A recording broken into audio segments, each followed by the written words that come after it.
kapatid. May ayusin naman po tayo kapatid. Pagoda Wolpan. Sabi po sa may-ari ayaw na daw gumana kapatid. Kaya ayusin po natin. I-try po natin sa kapatid muna.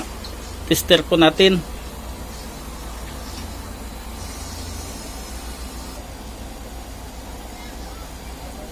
I-times 10 natin po kapatid.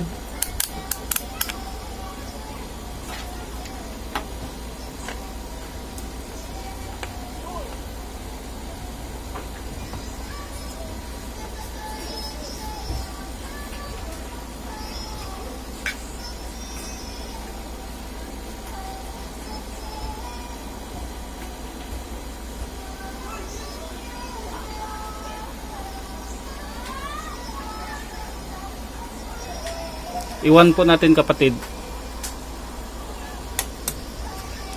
May resistance po siya kapatid, bali 6. Ito po natin kapatid 6 and a half. Try po natin kapatid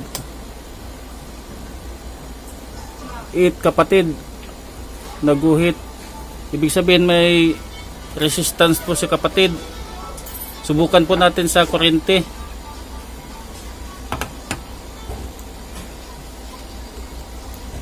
Saksak po natin kapatid.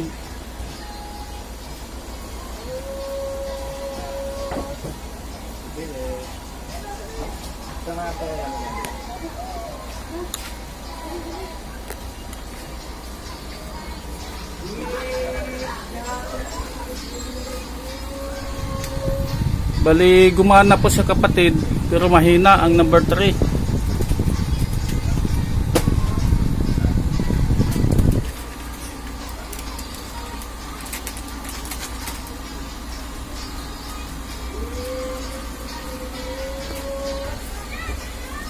Bali ito po ang binigay sa akin sa may-ari kapatid, na wala na po ang likuran ng bahagi sa electric pan. Bali nasira na ata yung lagayan niya, yung ulo.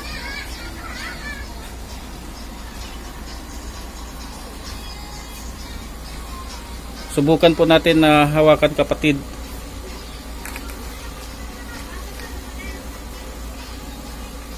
Mahina na po siya kapatid. Ayaw na umiikot. Ibig sabihin kapatid, mahina na po yung niya, pan motor. Pag ganito kapatid, minsan nag-overheat. Pero subukan ko po palitan yung kapasitor. Bali ito po yung kapasitor niya. Bali 1.5 microfarad. Mahina na po yung hatak niya. Dapat hindi kasi ito mahawakan, malakas pa po siya. Subukan po natin palitan kapatid ng kapasitor. Bali pinaayos na pala ito kapatid. Tinalian na ng ng wire. Tapos binubuhol na po yung mga wire dito.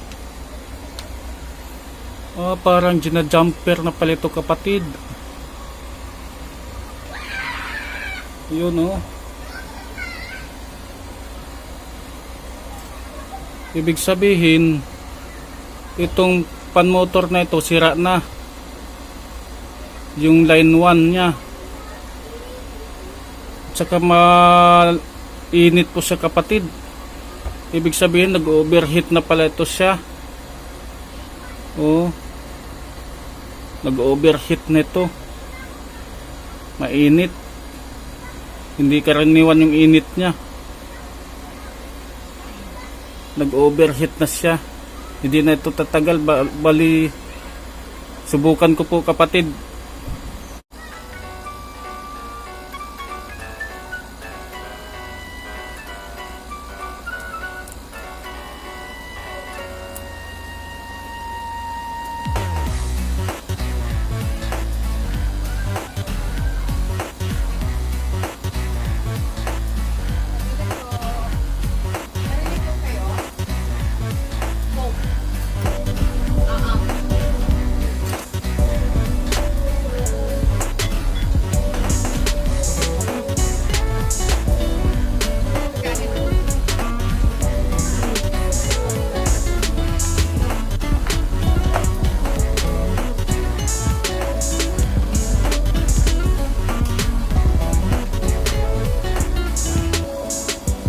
Bali ito kapatid, itong dalawa kapatid, dugtong po to sa makina. Itong isa, ito binabypass. Bali ito po ang isa, line 1 na.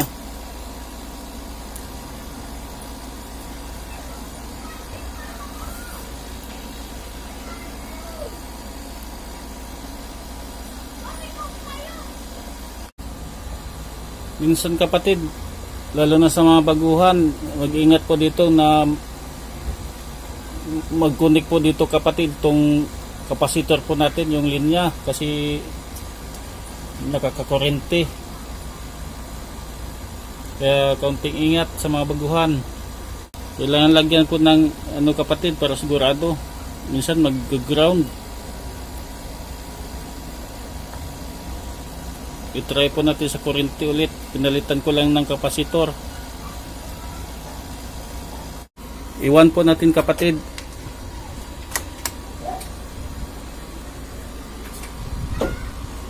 Ito po natin kapatid. I-try po natin kapatid. Ito kapatid, bago po itong kapasitor. Ngayon malakas na po siya.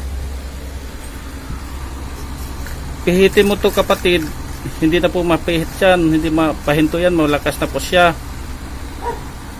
Pero i-try ko po to kapatid, kung mamaya mag-overheat po to kapatid, ibig sabihin sa makina na po ang problema. Bali, obserbahan ko po siya kapatid. Sa ngayon okay po siya, pero hindi po natin kasi malaman kung hindi patagalin yung makina, kasi doon po malaman na mag-overheat.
Kapatid, i-try po natin sa 1.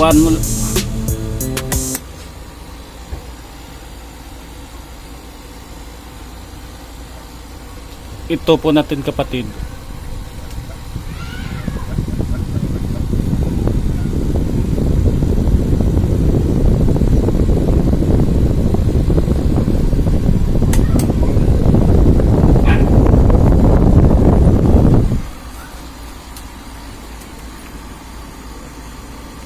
okay na po yung takbo niya kapatid.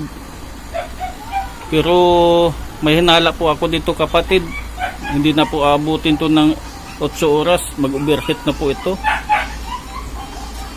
Pero ibalik ko po ito sa may-ari para siya na lang mag-obserba.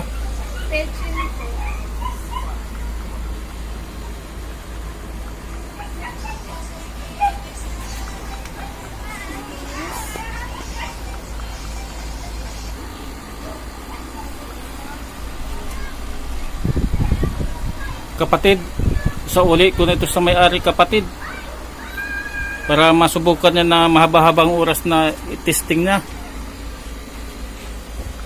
Tahimik naman po yung makina pero may hinala po ako dito na mag-overheat to. Okay na po tayo kapatid. Okay na yung electric fan.